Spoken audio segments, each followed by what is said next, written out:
無職轉生到了異世界就拿出真本事第三季正式宣布將於年7月5日在日本與台灣同步開播。本季將由原班人馬 Studio Bind 繼續製作，預計推出14集，劇情將迎來全系列最核心、最震撼的轉折點。第三季故事緊接在轉移迷宮篇之後，從原作輕小說第13卷展開。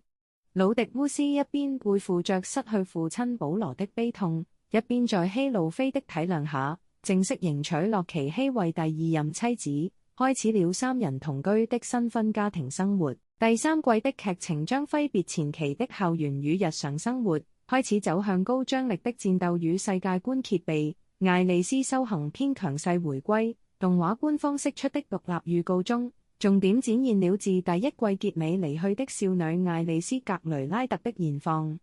為了變得比龍神更強以保護魯迪，艾莉絲在劍之聖地接受殘酷的刻苦修煉。本季將揭曉她實力暴增、晉升為強者的過程，並為她重返魯迪身邊埋下伏筆。神秘要塞與宿命對決，魯迪烏斯將與研究夥伴7星聯手，出發探索天空中的神秘建築物甲龍王佩爾基烏斯的空中要塞。在這場探索中，某位摯友將突然罹患絕症，迫使魯迪烏斯必須做出巨大犧牲來拯救同伴。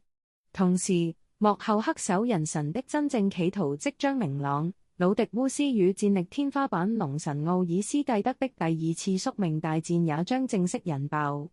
動畫製作由專門為本系列成立的 Studio Bind 擔綱，延續前2季高規格、細膩的作畫與分鏡。